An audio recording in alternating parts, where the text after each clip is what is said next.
Okay. Thanks, Thank you. Sergey. Thank you and welcome everybody. Thanks for the great introduction. And let's jump to a difficult but not so technical topic, which is the consumability of open source projects in general and consumability of LFN projects in particular. I created a very rough slide because I planned this to be an interactive session, and I wanted to discuss a bit consumability from different angles, and I really would like to get your input on this. So this shouldn't be like an upfront presentation by me. If you don't want to speak up, it's also possible to put things into the chat. I will try to take care of that. And I'm just modifying the slides as we go, and I will upload the final version of the slides to the wiki page. So that will be the artifact of this presentation. Was there any comment already? I hear none.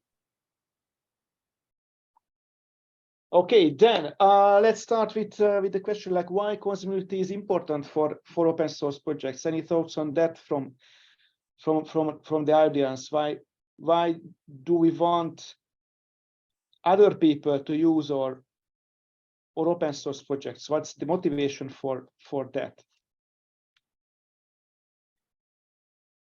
I can give you some hints. I was going to say, hey, Sergey, could you just maybe, as we dive in, could you just maybe say something about what you mean by consumability? Yes. Are you speaking about by end users and kind of maybe have that as a level set so that we can then dive into those questions?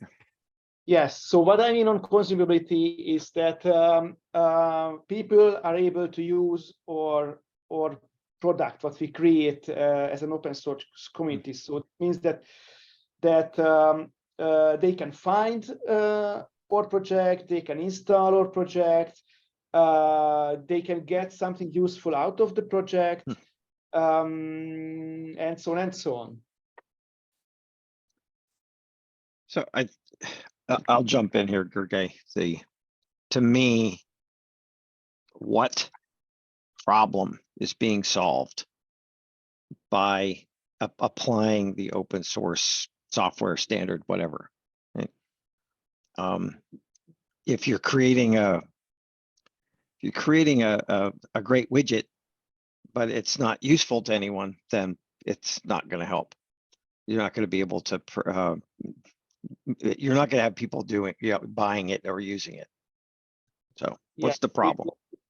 Maybe that's even more important than people can find and use the project. Yes. So it should be like the project should be useful. I think at a minimum you have to say, yes, like you're just saying there, it's got to solve a problem. And a clearly identified problem that anyone in the industry would look at and go, yep, that's a problem. Yes, and it should be important not only to us. So this is what is often referred to the shared problem. Mm-hmm.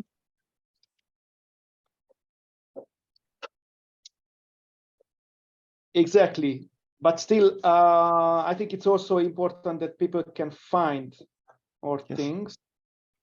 Because otherwise, even if we have the greatest project in the world, which solves a very important problem, which is shared, if nobody knows about it, then nobody will use it. And then we can go forward. Like if somebody finds our project, but for example, we do not explain what that project is doing in a clear way that they can recognize that it is a problem what we share, they will just not do anything with it. I'm keeping talk over you. Yeah. So I stop now. Well, I think, and I'll add to what that second bullet, using, finding it, implementing and using it, right? So the adoptability, it needs to be simple to adopt,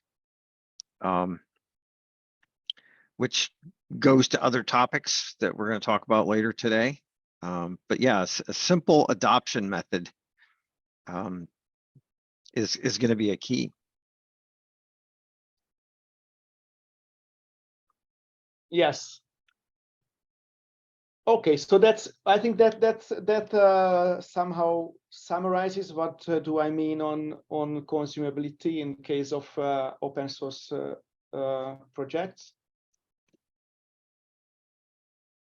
So let's try to discuss a bit like why is this important?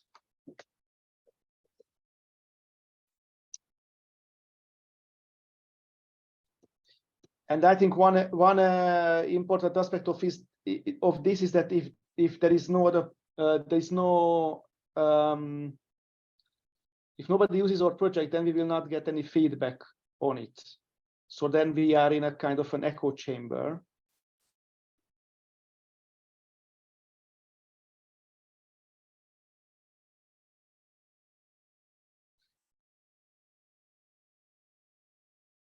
And that means that we are somehow like deriving from this shared problem. So maybe we are not sharing, maybe we are not solving a shared problem. Yeah, go on. I'd say that's where I was headed. So you beat me to it.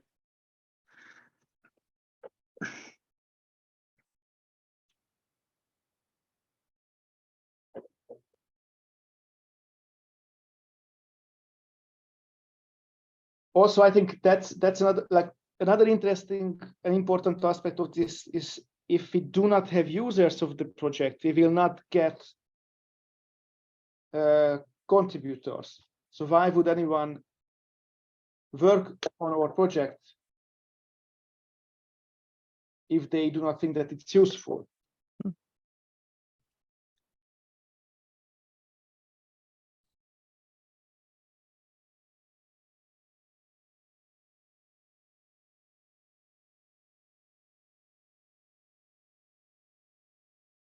Anything else from the audience?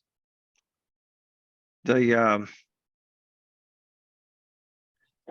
social benefit that is being driven by solving the problem. Mm-hmm.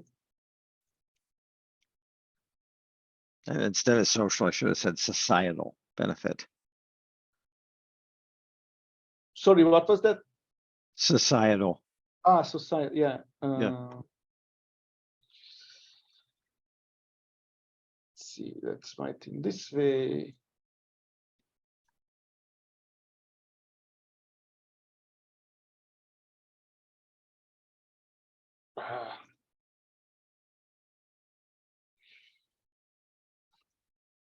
Yes. Yeah, that works.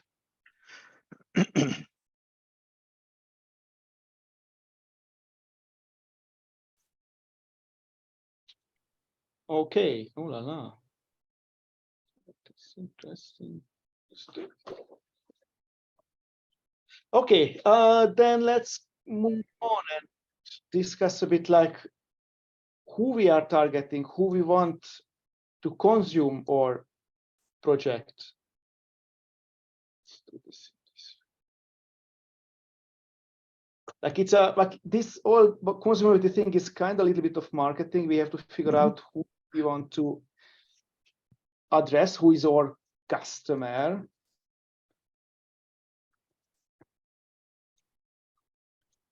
And I think it's important to figure that out. Yeah. Well, so I'm going to say, like, the obvious answer is the end user, whether that is a telecom service provider or, another entity that builds networks. like the folks in the US GovOps project, for example. But I think one of the things we've been missing the past couple years is the importance of vendors, whether they are product vendors or SIs, looking at our technology as core to their products. I've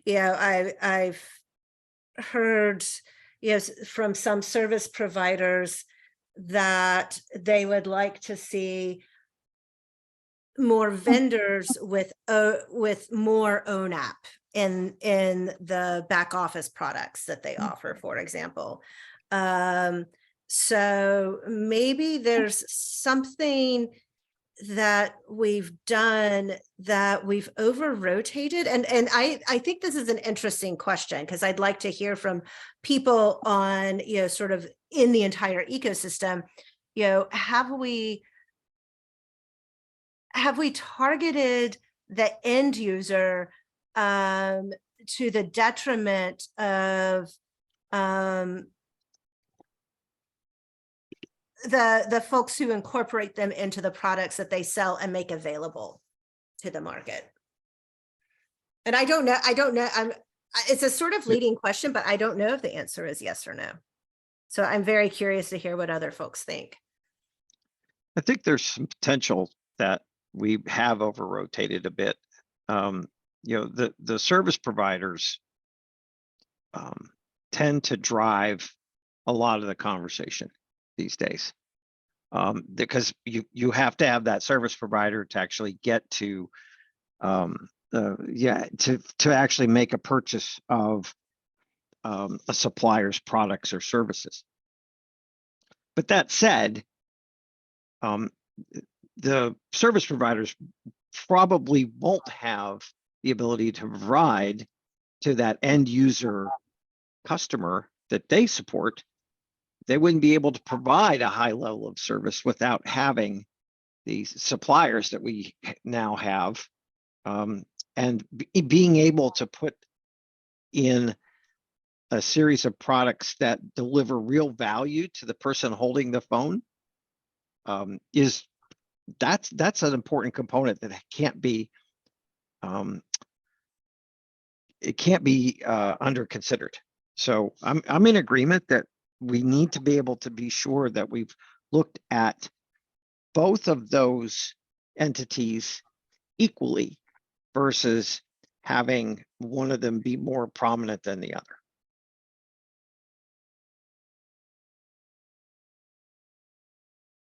I totally agree, and I think I also feel that our focus was less on these, let's say, integrators or vendors than end users and telecom service providers. And I'm happy that it's recognized. All right, so then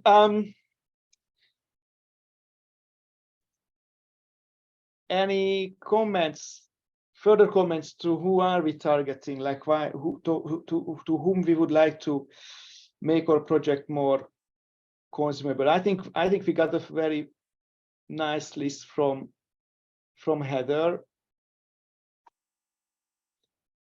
But then I think if there are no more comments, I think we can move on and try to figure out what is actually consumed. So what are we selling? And I think it can be very different from project to project. Mm-hmm.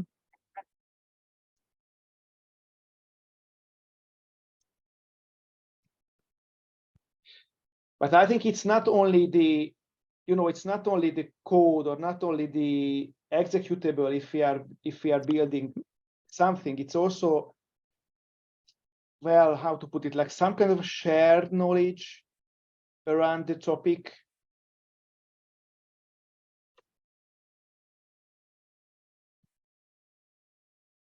What we are providing, and maybe like, for example, in case of Anuket, that is totally based on this like a consensus in the industry consensus on how CNFs should be, or VNFs should be run in the cloud. So that's big part of Anuket project. All of these specifications are practically like that. But I think even in case of like implementation projects, there is something more than the actual product. Or I'm just too romantic in here. No, I think I would suggest, Sergey, that what we are trying to sell is kind of a sometimes it's used out of context, but what I would suggest is what we're trying really to sell, other than a product, is the concept that being able to have standardization, and I know that's a bad word, but having some standardization or some having the ability for interoperability to exist between products that support the consumer, that end user consumer, is a valuable part of how we help the telecom industry move forward. Gergely, I would say that it's more than just Aniket. I think Aniket does a lot of integration on the infrastructure, but sort of what I was saying earlier, it's the idea that the infrastructure can integrate with management and orchestration, and can integrate with RAN. So I think that Aniket has been doing this for a long time and has paved the way, but I think that it's larger than Aniket in some ways. Does that make sense to you? Yes. So I'd like to kind of broaden it maybe to the rest of LFN or LF networking project in general. I think, to be honest, what we're trying to create is enabling technology. So Scott touched a little bit about the value to the end user or the customer of a service provider, but the place we are on the food chain is maybe at the very beginning of it.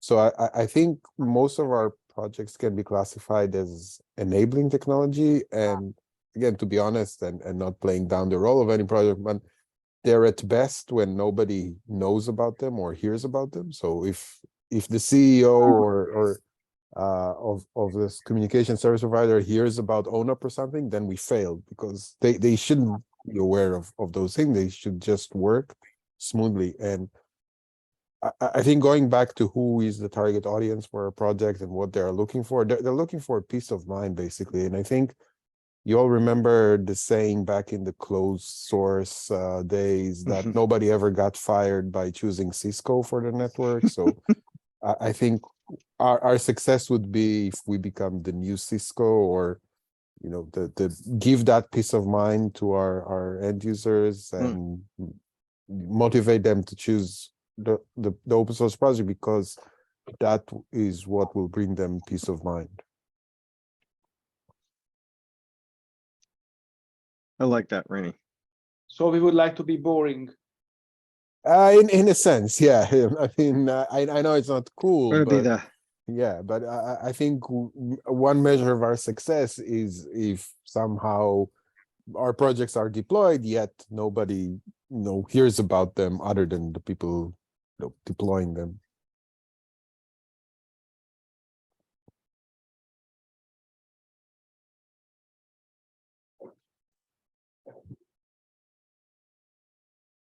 Yes.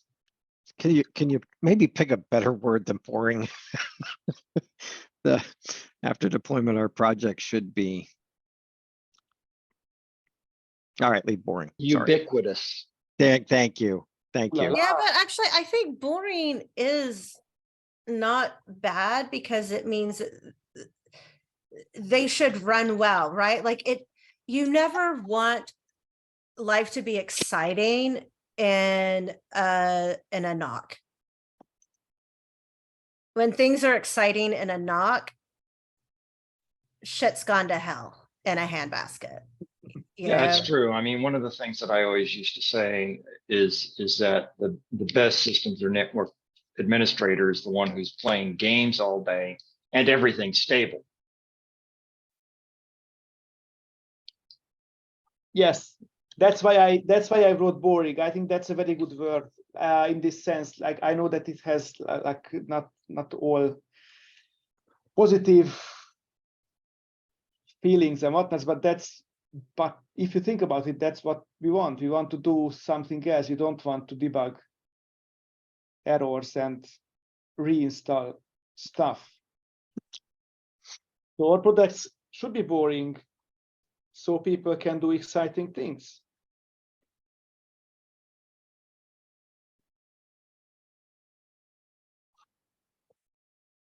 Is it better like this? Yeah, I'm good with it. All right. Then let's move on. So I would like to brainstorm a bit about what is important for this consumability from the project's perspective. So here I was thinking about discussing a bit like whatever, like documentation, or how do you have an install guide, this kind of thing. So how can you make a generic open source project consumability better? And I think documentation is one of the most important things. I was about to say documentation, Gergely. I'd write documentation. Yeah. Oh, you're doing it. Yeah, that works too. And it's the thing that folks least like doing. Right. Yes. I think one of the ways you have to consider the documentation is, again, go back to start off with understanding what that business problem is that you're solving, and one that is a shared problem. And you start your documentation around, here's the problem that's being solved, and make it yes, an engageable conversation in the documentation about why it's important to do this. That will drive a lot of people to look at it and go, oh yeah, need that. Let's get engaged and see how we can help. And when we talk about culture a little bit later, maybe some things they can suggest in that will help.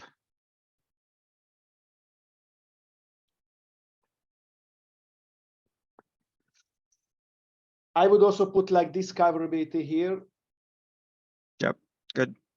Like one example, like if your project is called Anuket, you shouldn't have your documentation under cntt.read.docs. Yeah. You have an example around the corner.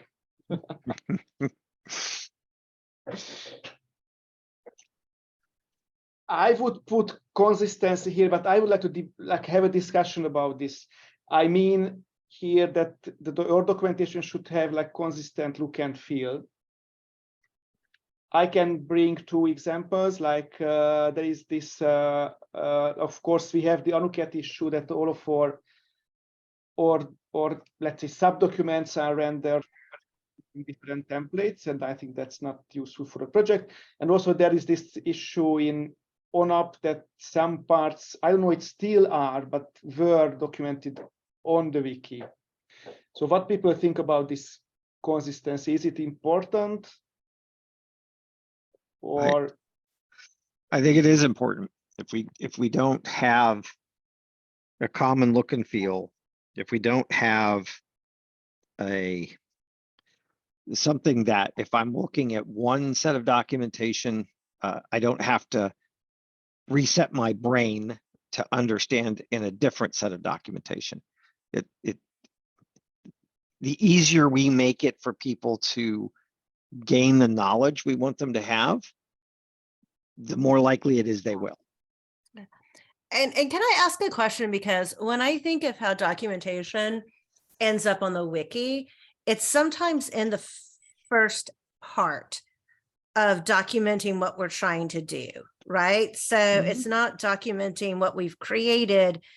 It's a place to collaborate on the ideas we might want to create. Is that how the wiki's being used? Because that's been sort of my general thought process and expectation.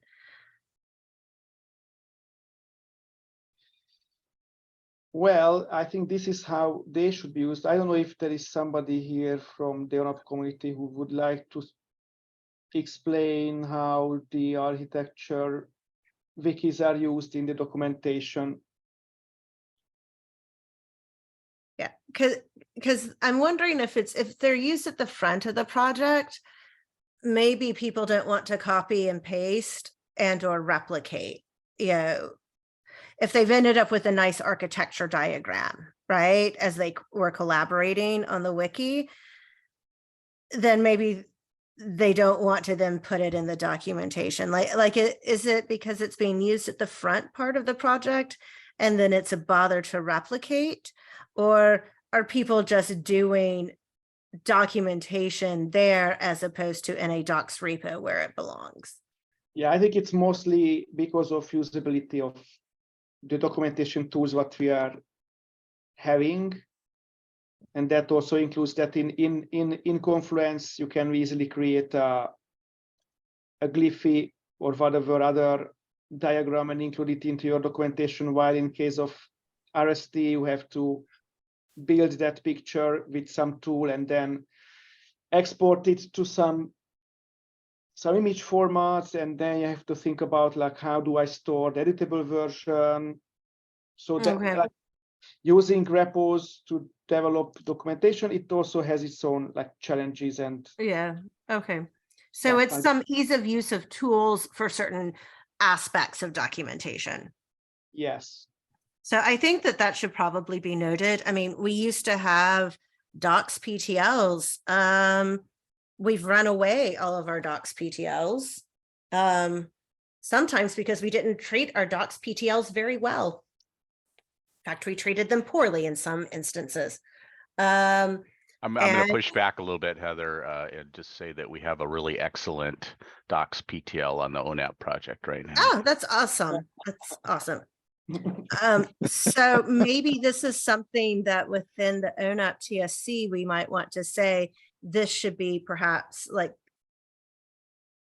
looking at some of these issues could be something that we push the documentation project to look at.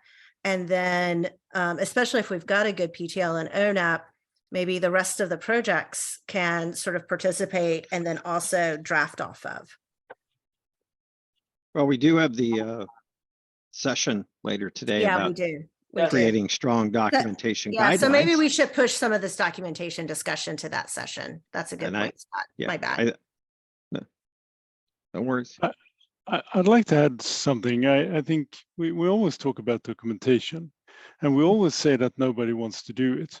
And that's not completely true. But I mean, isn't there another aspect of being in a community and access to designers? You can actually ask them, the ones that wrote the code, and you can get deployment examples. And I challenge this. Is really the code that is most well documented the most successful? Or is there an example why code gets successful? Maybe it's because it's solving a very important issue that is difficult. Or it could be that the code quality is as good as that an experienced coder can go in and say, this is excellent code. I understand what it's doing. It's well documented when it comes to input and output and so on. So it's the documentation like within the code itself, like properly commented. Yeah. Code, so sometimes I think we speculate on this. Maybe we should go to the core of it and ask sort of, we know a lot of very good designers, and say, why would you pick a code? And why do you think this is good? Is it because it's super well documented? Is there other characteristics?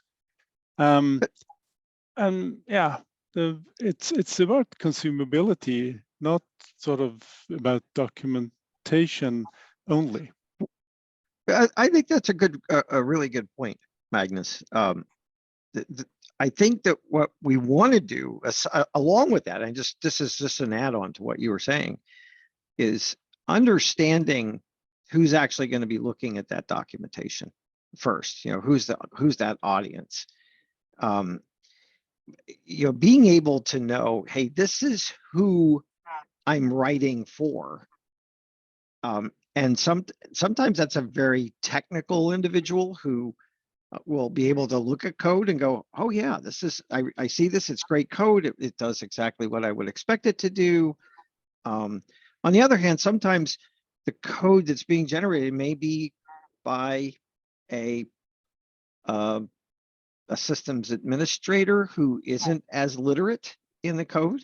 So I think being able to have that level of documentation, and I agree that sometimes we like to blame documentation. That's a good point. We do like to blame it. Yeah, this is why we can't get stuff adopted. We don't have good documentation, when in fact we really don't have that much evidence to prove it.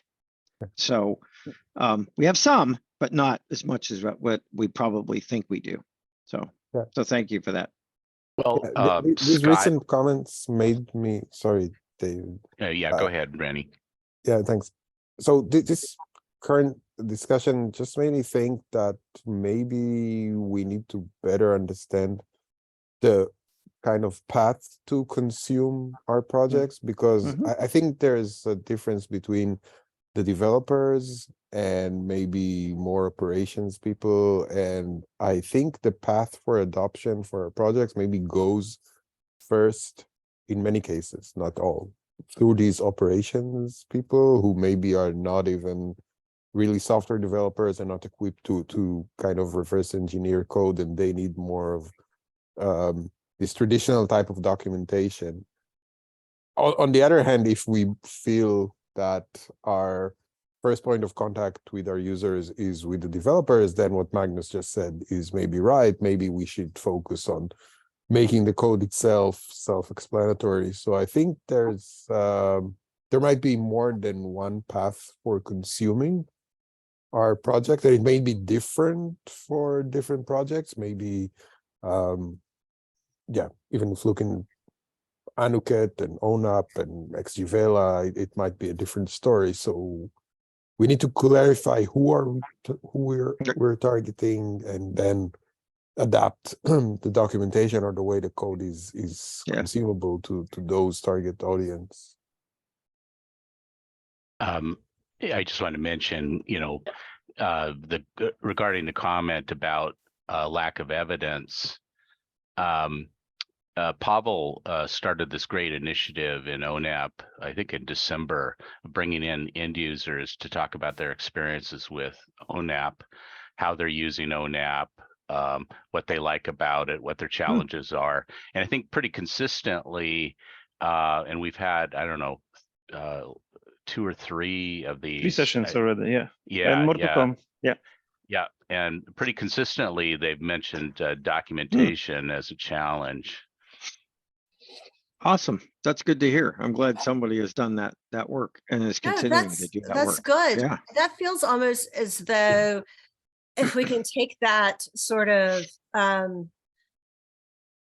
initiative from Pavel and sort of extend it, sort of across projects, like either have someone within a project replicate it, or even just extend it as a larger thing, and not wanting to take away focus from ONAP, because I realize every time I say, let's look at everything together, that can be, oh, let's lose focus on something that's working. So I want to be sensitive to that. One other question I have here too, right, as we're talking about documentation, I think that gets back to some of our earlier sort of who consumes it and how question. Some of the way we're talking about documentation here, it's as if, this is a documentation that, say, a service provider, we're going to take this project and deploy it with the documentation available here. If one of the, if a more typical model of consumption is that is coming via a vendor distribution or something being done by an SI. That might mean, you know, going back to Magnus's point, that the consumability of the code and the well-documented code might be more important because it's important for the developers within an organization, you know, say an NEP,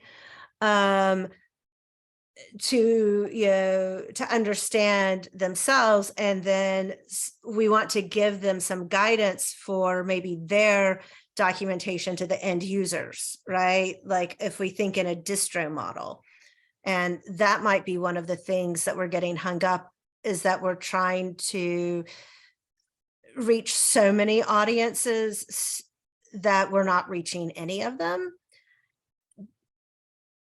Does that resonate at all? And I'd like to ask, you know, the service providers and maybe the NEPs or any SIs that we might have on the call.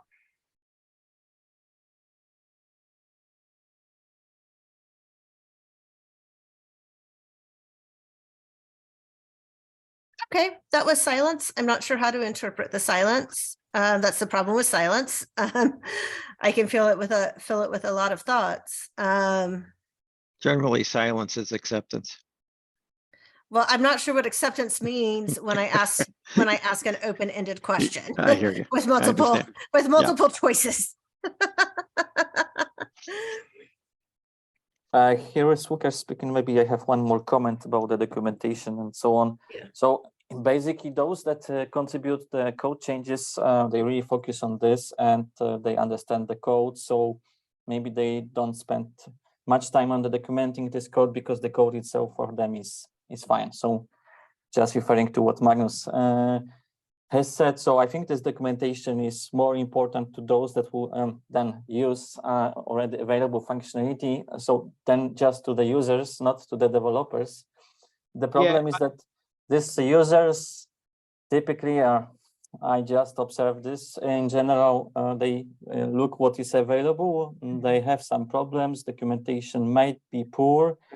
They have some conclusions or they see some problems in the documentation, but then any commits, any changes in the documentation do not come back, or any feedback do not come back. So it's definitely the documentation might be improved only if there would be at the end some code change in the documentation itself, right? And if we would not have this feedback, if we would not have the documentation changes from the real users, then it's not something that we may improve, to me, right?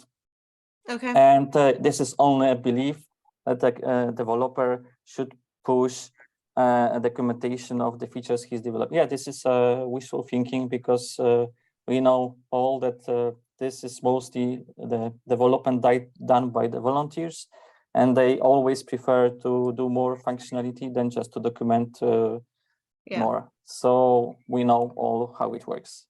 Yeah. Yeah. So maybe we need to rethink some of our strategic goals around documentation then as well, in terms of who's using it, how and why.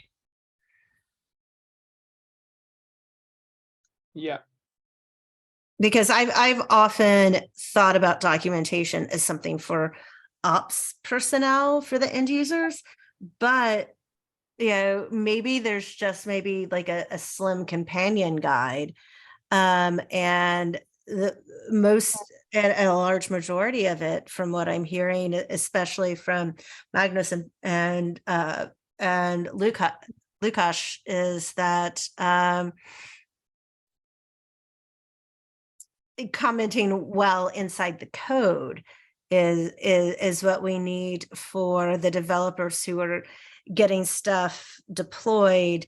And then there's, I don't know, maybe a slimmer companion guide for what this is and why for ops, and then maybe for business owners. You know, because I'm thinking about the diagrams, that lots of people like diagrams, but maybe the developers don't need the diagrams. It's other people who need the diagrams. Yes. Okay. Let's Does that stop make here. sense? Yeah, absolutely. It may, well, okay, one more sentence then. I think we should always look into documentation in a sense that it is written to people with zero knowledge, because that's how people are when they first meet with our project. So if we assume that they know the code in and out, then they will, that's not a fair assumption. Most of the people out there do not know or code in and out.